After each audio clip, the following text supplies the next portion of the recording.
let's get into the week 4 sneaky starts now. Yeah, so you mentioned Dak. Let's just start with the quarterback streamers and dreamers. Let's go with Dak again. Dak again. Why not? He showed last week he can exploit a very plus matchup.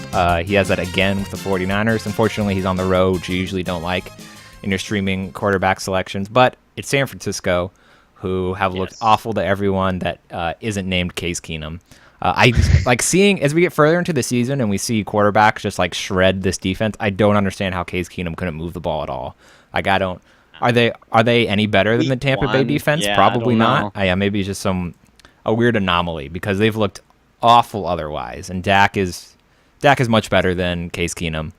This offense, his supporting cast is better, which helps. So it's a very good spot for him. Maybe he'll be a little more popular after last week's good game, but yeah, I like Dak.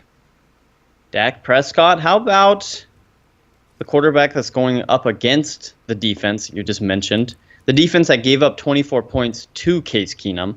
That would be the Tampa Bay Buccaneers, who have been getting shredded left and right. They have Denver this week, and Trevor Siemian. I like that one a lot, especially because we just saw him shredded defense. The Bengals defense, which isn't like, it's not a great defense, but it's better than Tampa Bay's, which is sort of the hope there.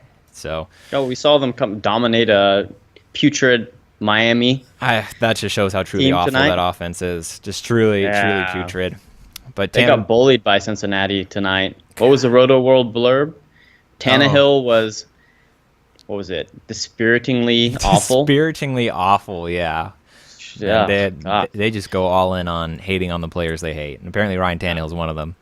Yeah, apparently. So yeah, Trevor Siemian, last week after Emmanuel Sanders came out and kind of played the whole squeaky wheel role, the Denver offense, he came out and he said, okay, we got to get the passing game going. You need to throw the ball to me. You need to throw the ball to DT.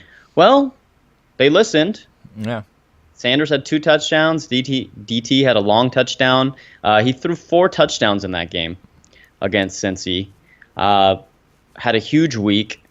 Definitely looked like a legit quarterback. There were concerns about Denver's passing game for the first couple of weeks. Yeah. Now's the chance we get to see if they're legit, because they're going against a terrible, terrible, terrible defense in Tampa Bay. And I think with the weapons they have, they should be able to exploit the Tampa defense.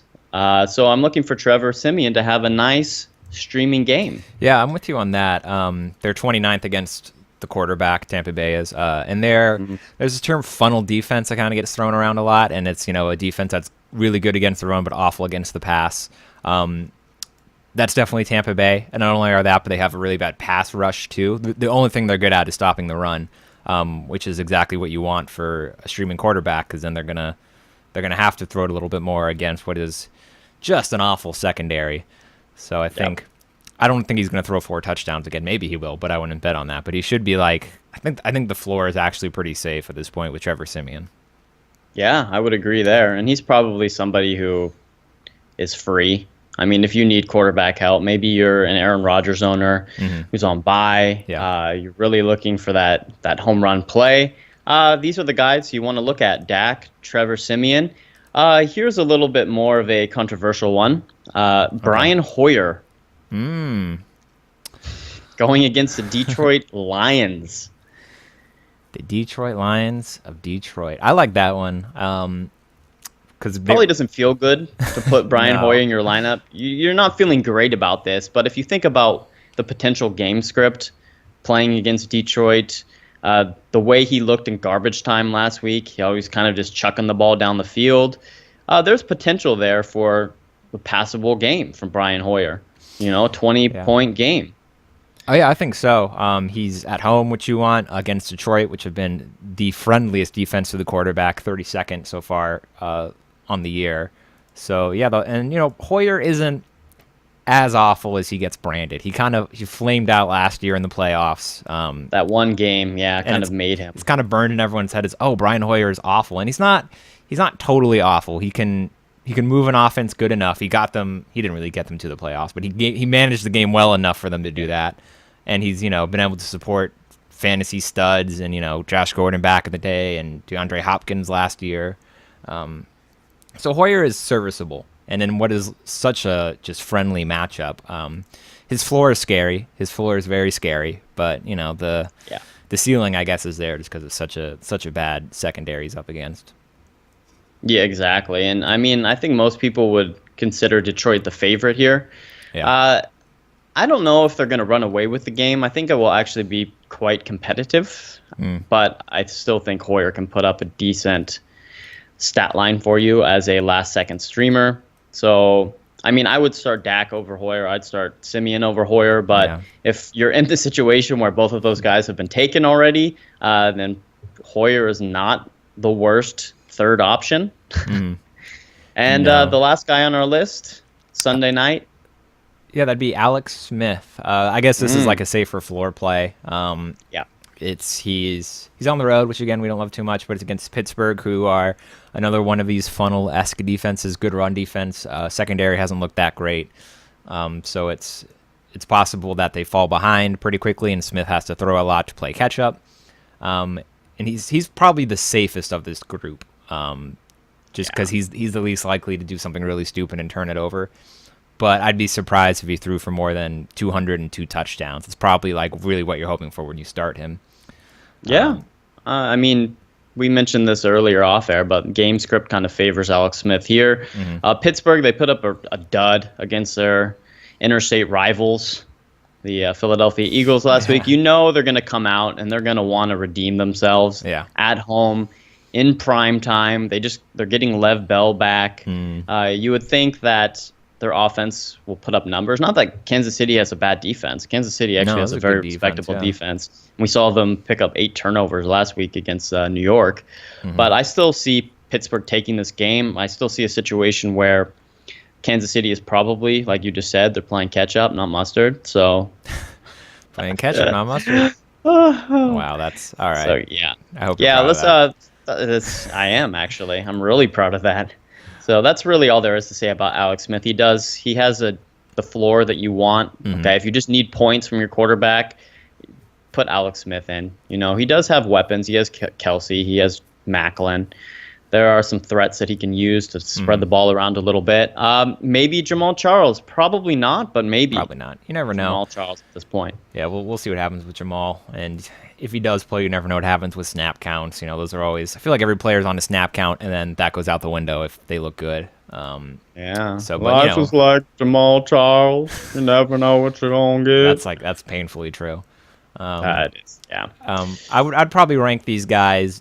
Dak, Alex Smith, I think second, just because he's a little bit safer. Simeon third. The reason Simeon after Smith is because there's a version of this game where the Denver defense is so dominant that they don't need the offense doesn't really have to score anything, and then you don't really get much out of Simeon. And then Brian Hoyer last is like if you're a desperation play. Yeah, I like it. Let's move on to the wide receivers. It's a pretty hefty list here, so we'll run over our guys fairly quickly. I'm going to start by saying Will Fuller the fifth. I like it.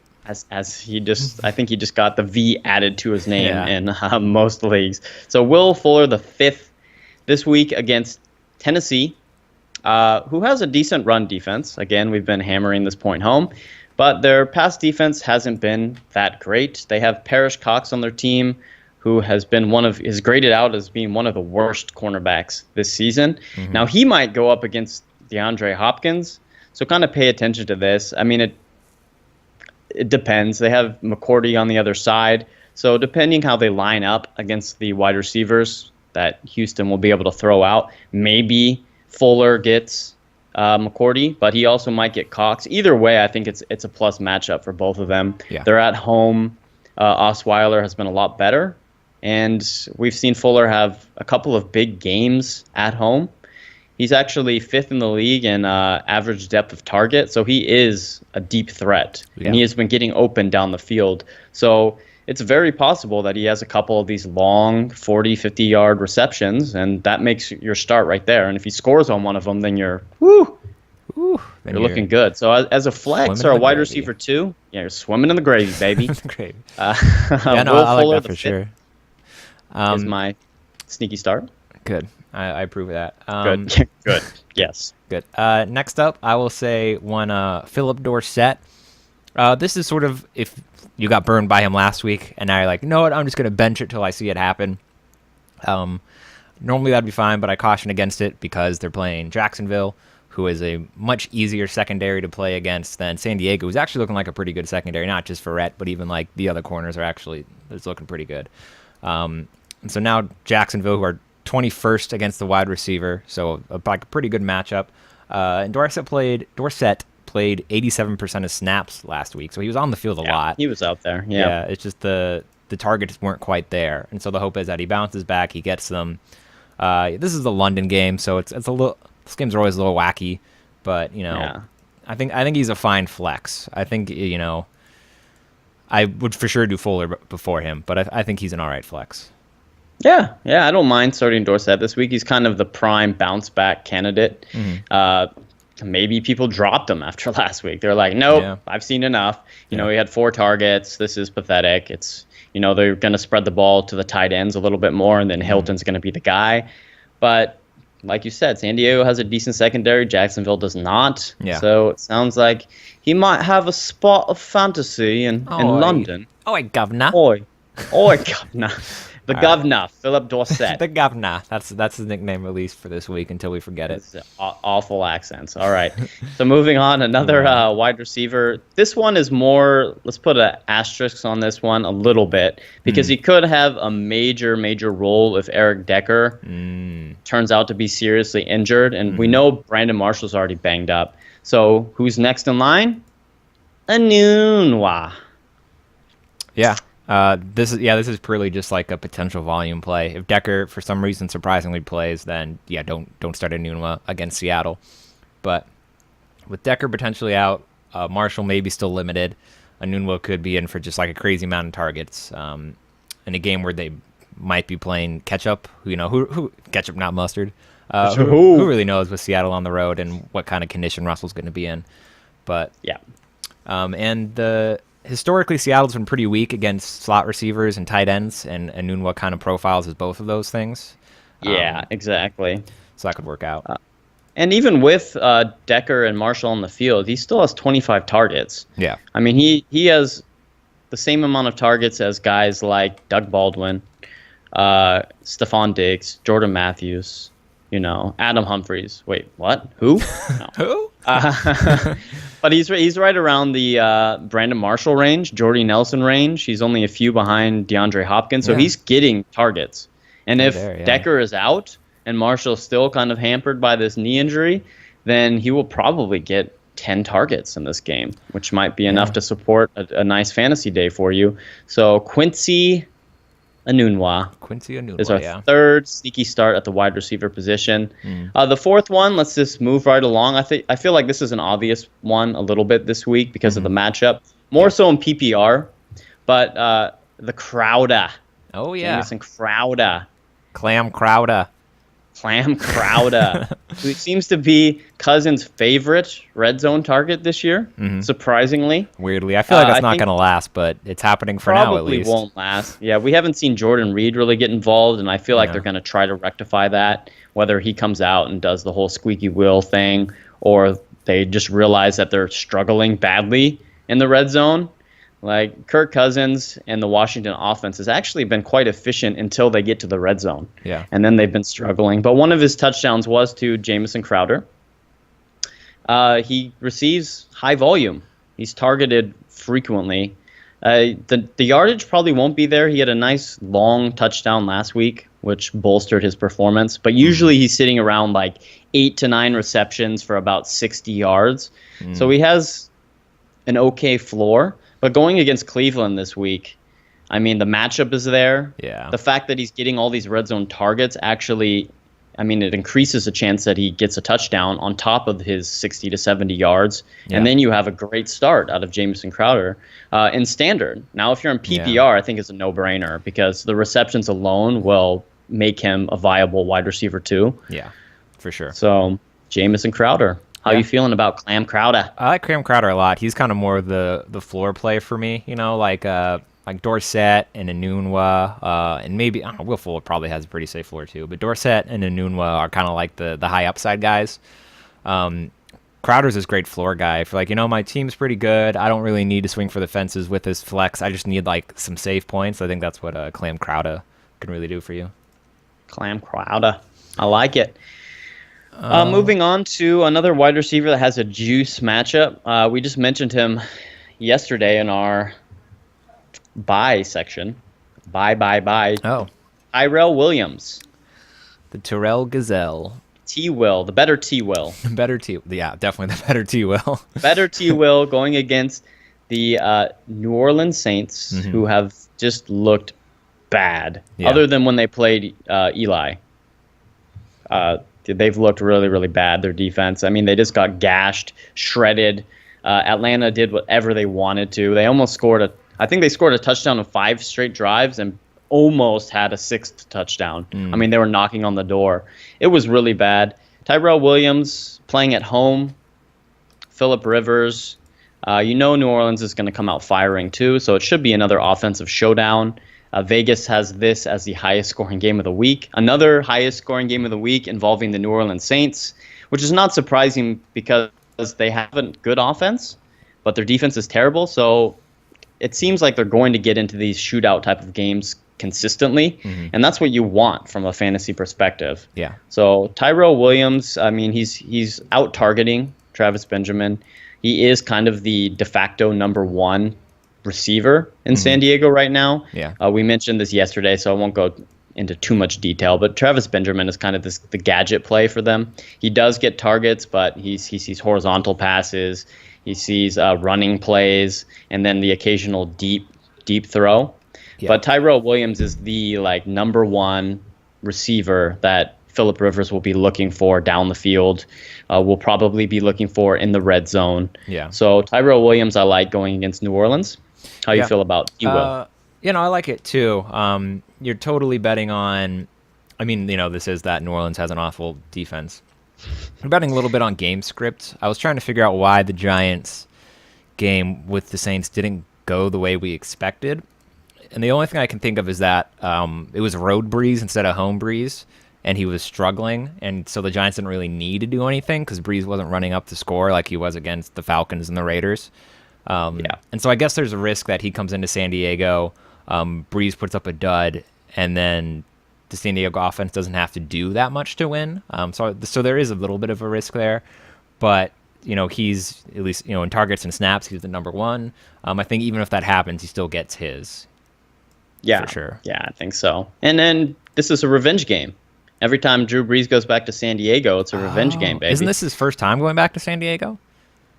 Is it playing in San Diego? I saw that on Twitter. I could be wrong, but I thought I saw something like this is his first time going back since he got traded or whatever it was. Well, we don't. The AFC West doesn't generally play this division, so it could be. I don't know, though. I feel like he's been in New Orleans too long for that to be true. Yeah, I mean, who knows? So, we'll have to double check on that for you guys. But either way, I think New Orleans are 0-3. I mean, Drew Brees, he's a competitor. He's going to go out there. They'll put points on the board. I don't think San Diego has a fantastic defense. I think their secondary is okay. But, I mean, we just saw Verrett get absolutely shredded by T.Y. Hilton. So who's to say? I mean, T.Y. Hilton's kind of this fast. He's not the biggest guy in the world, kind of a la Brandon Cooks. Yeah, maybe Brandon Cooks will light Verrett up. I mean, I think Verrett's good, but he was being talked up like he was the best cornerback in the game. 2 weeks into the season, I was seeing this on Twitter, like, oh, he's the best cornerback in the game. And I remember specifically last year when talk of this started to come up, a game where he got absolutely roasted by Alshon Jeffrey and then got injured. And then another game where Amari Cooper just embarrassed him. So he is not he's not this complete shut down corner that you should avoid at all costs like Darrelle Revis used to be. Or like Richard Sherman currently is. Richard Sherman currently is. There you go. You had to get your Seattle plug in there. Boom. Had to get one. So I wouldn't be too worried about San Diego shutting down New Orleans. I think it's going to be another high-scoring game, which will benefit Tyrell Williams, who is our sneaky start. For sure. Let's move on. We got a couple more guys left. I'm going to throw out, while we're talking about me being a Seattle homer, I'm going to throw this guy out. Yeah, Tyler Lockett. Mostly because, while some of these guys are sort of popular sneaky starts, Lockett for sure isn't, because he's done nothing so far this year. He had like a decent week 2, but then was a ghost last week. Last week has more to do with his knee situation, recovering from the injury. He played very limited snaps. He was basically just in there on punt returns and then the occasional to block for running plays. So he's been limited this week, so it worries me a little bit. See what his practice is like, because Friday hopefully he's upgraded to full. If he is, then I like it, because then he should start playing a full complement of snaps again. And it's the narrative here that I'm sort of chasing is that Revis has been burned by these quick deep threats so far this year. These that's what Marquise Goodwin was in week 2. So it's kind of chasing that in hopes that you can see that with Lockett, that he catches some bomb. And he's better than Marquise Goodwin. He has a more complete route tree, and so it's risky for sure. He's further down on this list than any other guy we've said. I don't love it, but this is our if you're desperate play, I guess. A la Terrell Pryor, Pryor last week. Yeah. I mean, Lockett gives you the potential to get points in the special teams game too. I mean, you don't want to bank on that, but I mean, he is a threat as a punt returner, and we saw him put on some moves last week. He didn't quite finish the return, but what was a 60-yard return or something like that? So that was basically all he did last week. Didn't score, so it didn't get you any points. But I like that. Definitely like that. And Tyler Lockett has been this wide receiver who was kind of talked up, like this was going to be his breakout year. And so far it hasn't happened. But we also haven't really seen Seattle, the offense, click on all cylinders. Russell's been banged up. Yeah. Their offensive line has looked awful. So there's potential there. I don't know if it's going to happen this week, maybe after the bye, but I like, taking the chance on maybe a long touchdown against Darrell Revis. Revis Island. He'll make an interesting tourney play, because I assume Lockett's probably minimum price at this point. Exactly. The DFS sites.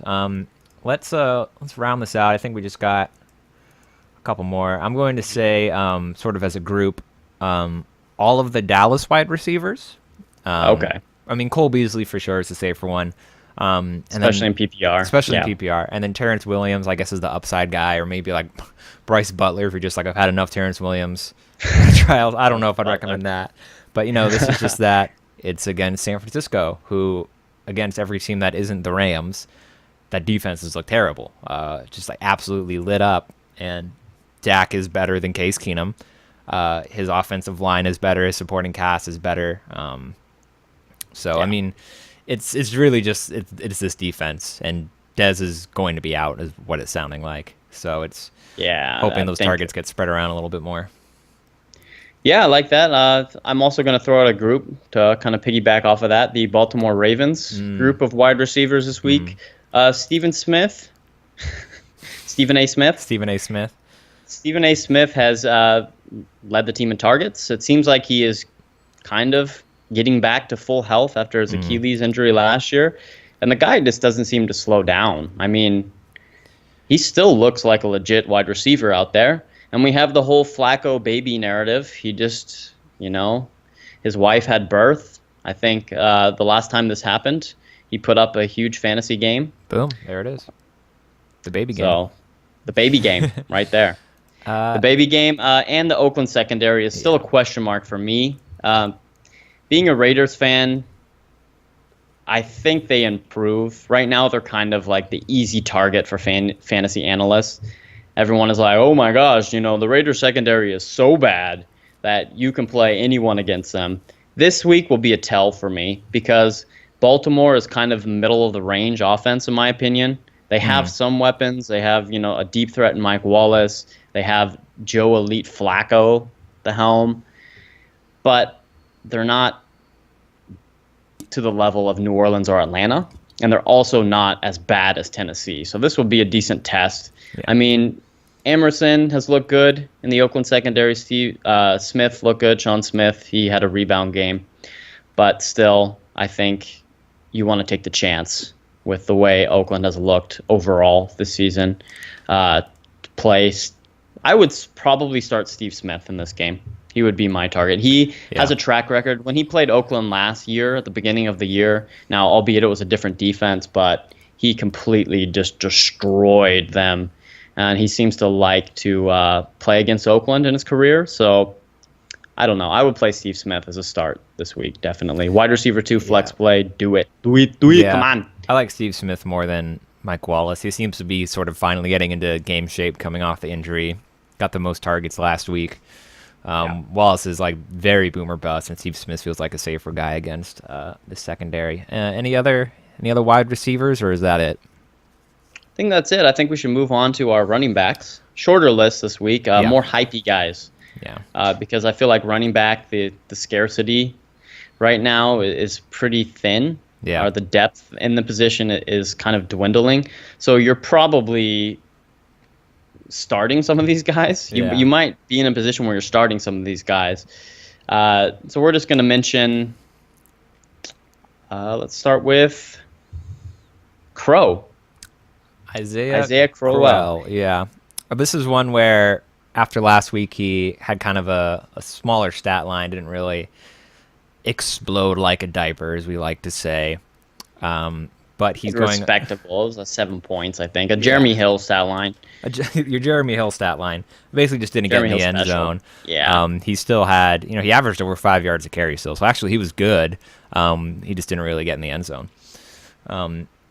And the real play here is that it's against Washington, who have been very susceptible to the run, 31st against the run when adjusted for schedule. So this should potentially be a pretty heavy Crow game. And so despite the down week he had last week, not really down, but not huge, he's still worth a flex, I would say. I would say over a lot of other guys that, maybe not all the guys we're naming, but pretty close. Yeah. Yeah, I mean, the thing that concerned me about Crow last week was that Duke Johnson got way more involved than we had seen him get involved. Yeah, that's the word. And it wasn't like it was the type of game script where they were behind the entire game. Cleveland was actually in that game and leading that game against the Dolphins at certain points. Mm-hmm. So the fact that Duke Johnson got involved was maybe due to the fact that they just don't have very much in terms of the passing game. So they're trying to get him out there more to kind of be that spark plug. But I do like Crow for all the reasons that you mentioned. Washington's been terrible against the run. I mean, Orleans, Darkwing Duck just tore them up last week for over 5 yards a carry. So I see Crow putting up similar numbers, 5 yards a carry, probably a touchdown. So I think he's a good start this week in the running back position. He's probably someone that you might have been starting anyways. I feel like the hype was still a little bit behind Crow. Yeah. So he's borderline sneaky start. These other guys will be more in the sneaky range, and we're going to start with the hype train that is the Dwayne train in Detroit. Dwayne Washington. Train. Choo-choo. The David Johnson clone. He's 100% going to be this year's David Johnson. Book it. Write it down. He is that player. No, I mean, the play here is that in the second half last week, after Theo Riddick proved that he's not a between-the-tackles runner, Dwayne Washington stepped in, and he wasn't amazing. He averaged 3.8 yards a carry, but he got 10 carries. He was at least productive with it, and this was against a really good run defense, it looks like, in Green Bay. And now this week, they get Chicago, which is Chicago, which is not a good run defense. We just saw Zeke light him up. And so the hope is that Detroit sort of comes out and realizes that Dwayne should be their early down guy, and he already gets the goal line work, and so maybe he's due for, 15-ish touches, maybe gets a touchdown, and which makes him, a pretty high upside flex in what is a good matchup.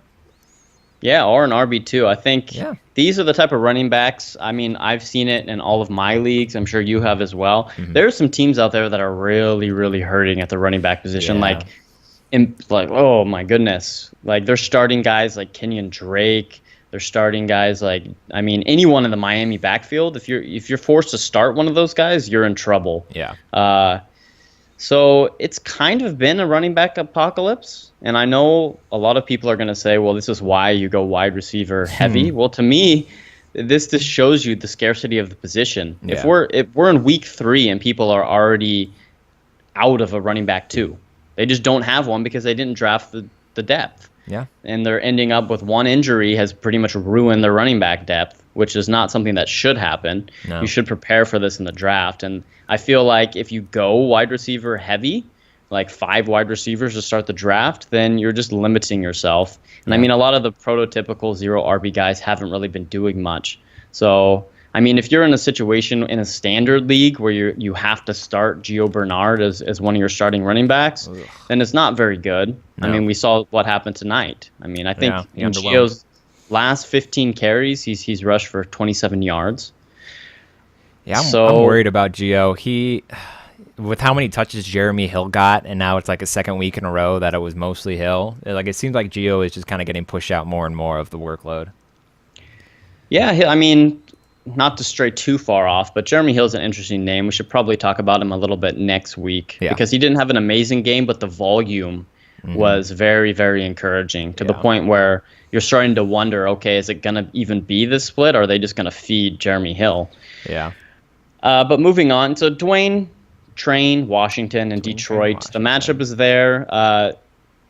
You mentioned everything about Riddick already. And then the coaches came out this week and kind of hyped him up a little bit. We don't really want to read too much into that, but I think it's easy to assume that he'll at least receive most of the early down work. So if you're forced to start him as a running back too, I don't think it's the end of the world there, and it might be a good play for you. Another hypey running back who was probably the #1 waiver wire target this week with the Langford injury is Jordan Howard. Ooh, Jojo How. Jojo How. Again, another good matchup. Yeah. I mean, the thing is, Chicago's at home. They're playing Detroit. And Jordan Howard has nobody behind him. Yeah. Except Joyke Bell, who was just signed off the street. Joyke revenge who was game. Just signed off the street. We'll probably see like maybe 10% of the snaps, I would assume. I think Jordan Howard this week, this will be his chance. Yeah, for sure. To show that he can be a 3-down workhorse type of back. And the thing I like about Jordan Howard, as we saw this last week at the end of the game in garbage time, is that he gets involved in the passing game. He can't really be game scripted out at this point because there's nobody else. Yeah. He doesn't have a Theo Riddick on his team. He doesn't have a Gio Bernard or a Duke Johnson, where if Chicago's behind, here comes the receiving back. They don't have that right now. It's Jordan Howard. So he's going to be out on the field the entire game.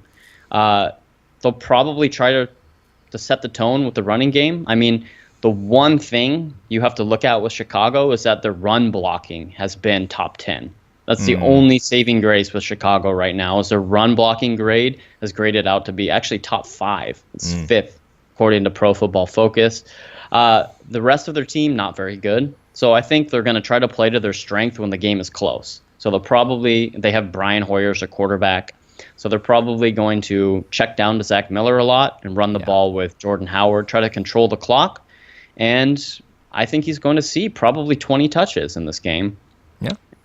Volume alone should give you 10 points. I mean, he put up 10 points last week, essentially. Yeah. So I like Jordan Howard a lot. I think if he comes out and establishes himself, he might be in the running, because so far we haven't seen, and it's still really early, we haven't seen that season-changing waiver wire pickup yet. Not yet, no. We've seen it in the past. I mean, it was Odell Beckham a few years ago.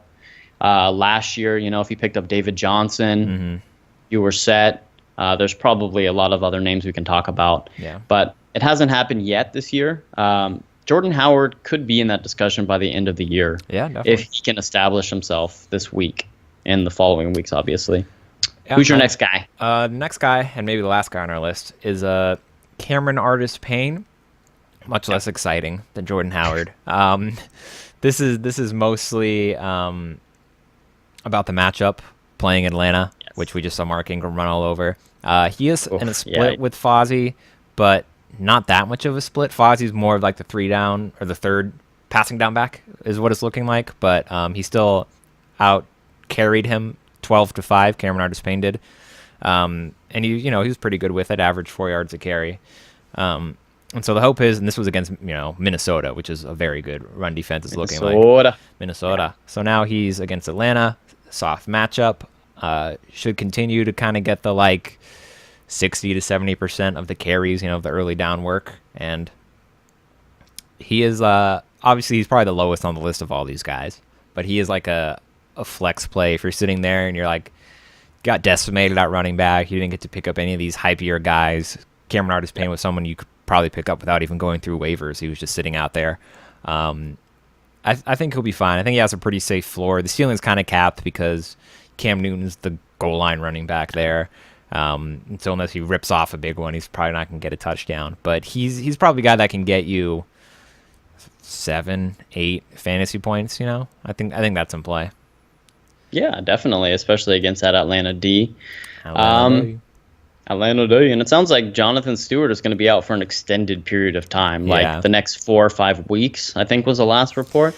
So, if you have CAP on your team right now, it's not looking too bad for you. I mean, he could establish himself as the back there. I mean, who knows with Jonathan Stewart? The guy can't seem to stay healthy. So he comes back 4 or 5 weeks and has maybe lost his job already. Who knows? I won't say he's going to lose his job, but he might get injured again. Maybe he's working in a split backfield. Anything's possible. But CAP is kind of one of those interesting guys for me. If he has a couple of nice games, and you just flip him. Yeah. Because I don't think he's the answer long term. No. Because you already mentioned that Cam kind of caps his potential there. Yeah. We're not going to see him getting the goal line carries. So CAP, I like it. I mean, Mark Ingram had his return game against Atlanta. So it's Payne's turn. Feeling the pain. Turn. Any other running backs, or is it tight end time?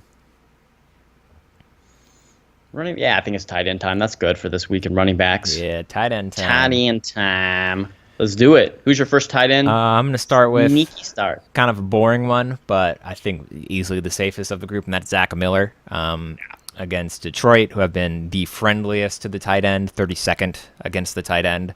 And we sort of saw last week he is Brian Hoyer's security blanket and sort of main red zone threat. Zach Miller could be, if he continues what he was doing last week, not the 2 touchdowns, but at least that target share, he could be a top 5 tight end the rest of the way. It's not impossible. So at least for this week, he's a very safe guy. Yeah, he's playing at home, just like you said, He's a security blanket, and we saw this last year too. And the thing to point out here is that Zach Miller kind of came on that, yes, when Bennett went out, but also when Alshon was banged up. Mm-hmm. And we saw this happen again last week in Dallas. Alshon was banged up, and Miller, outside of Kevin White, who did see a lot of targets as well, but Miller became that security blanket for Hoyer. And in the red zone, he was getting all the looks. He scored 2 touchdowns. He had a huge game, and it seems like they have that rapport. So Zach Miller is definitely a nice play this week, and he might be somebody to keep, outside of just streaming. Oh, yeah. Because with the landscape of the fantasy tight end right now is very, very murky. Even the big guys haven't really gotten off to a explosive start. Your Jordan Reeds, your Greg Olsons. Greg Olson had a nice game, or one nice game. So, yeah, I like Zach Miller here. Who else you got for me? Now we get into the sort of the hypey risk guys. Next, I'd say Hunter Henry. This is assuming that Antonio Gates doesn't play. It sounds like he's not going to play. And so this is just he already saw a little bit of targets last week. Good snap percentage. He played 100% of snaps last week, surprisingly. 5 targets. So if he's on the field for every play, and he already got 5 targets in his essentially first game, now he gets New Orleans and he's at home. Henry could be in for a big workload. So I'd definitely do Zach Miller before Henry, but Henry is probably just sitting out there on your wire right now. Zach Miller probably already got picked up after last week. Yeah, I would assume so. Yeah, and Hunter Henry, they drafted him. We heard this narrative with Ladarius Green, they drafted him to be Antonio Gates' replacement. He impressed during camp and preseason, and now he's getting his chance. He put up 6.5 fantasy points in standard last week. So, that's completely viable for a tight end at this point. If you're getting 5 or 6 points from your tight end, you're probably either equal with your opponent or maybe slightly ahead with the way that the tight end position has gone. So I think he should see a decent amount of volume against New Orleans this week at home. That Phillip Rivers likes throwing to a tight end, so he likes his tight end. I like it. Let me ask you this to add a little bit of real world anecdotalness to this. would you start Hunter Henry or Dwayne Allen in London? Hunter Henry. I think The so. thing with Yeah. Dwayne Allen is I think it's really trending towards O'Doyle rules. O'Doyle rules. Yeah, man. Yeah, Jack Doyle. well, yeah. Really is. Man, I it's mean, really damning for Dwayne Allen that Jack Doyle has just kind of appeared and been like, "Hey, I'm gonna out target you, deal with it." And Dwayne Allen has just kind of been letting it happen. Yeah, and Andrew Luck seems to like throwing to Jack Doyle, and he sees a huge percentage of the snaps, and they're running 2 tight end sets. So I think, if anything, Jack Doyle is just gonna eat away at Dwayne Allen's fantasy production. Nom nom nom. Nom nom nom nom. And if I had to choose between those two right now, I would honestly choose Jack Doyle. But if you're asking me between Dwayne Allen and Hunter Henry, then yeah, Hunter Henry, 100%. Totally. Well, while we're talking about Jack Doyle, let's just say he's also a sneaky start for this week. Jack Doyle, there you go. For all the reasons we said, out targeting and out snapping Dwayne Allen, he kind of asserted himself as Andrew Luck's safety blanket. Basically, Kobe Fleener left, and Jack Doyle's like, "Oh, I'll just step in and do this." Dwayne Allen wasn't able to just take on the whole workload like people had hoped. And the injury of Moncrief really hurts things because the 3 wide receiver base set is kind of killed without Moncrief, which is just helping Doyle get on the field more. Yeah, I mean, if you look at the targets through 3 games, Doyle has 15, Dwayne Allen has 13, and Doyle has 137 yards and 2 touchdowns. Doyle rules. Doyle rules. So yeah, Jack Doyle, I like him. I like him a lot. And from here, I think we're gonna go to. Let's do Cameron Brate. Cameron Brate. Yeah, this is for Looked sure. great.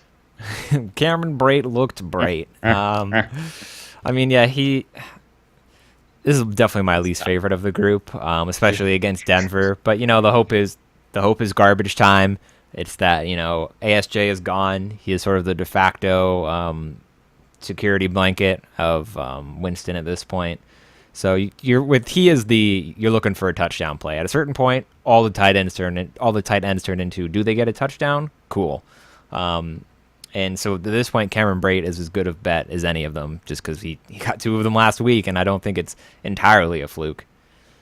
Yeah, and I mean, last week was really the first week he got to operate as the guy. Mm-hmm. He was always sharing time with ASJ. ASJ was kind of the hypey tight end, too. Yeah. He had all the talent, just didn't have the correct mindset to succeed. Yeah. So now Brate's a guy. He scores 2 touchdowns last week against LA. We'll see what he does as Winston's security blanket. I mean, he could see an uptick in red zone targets. I think he will, most likely, throughout the rest of the season.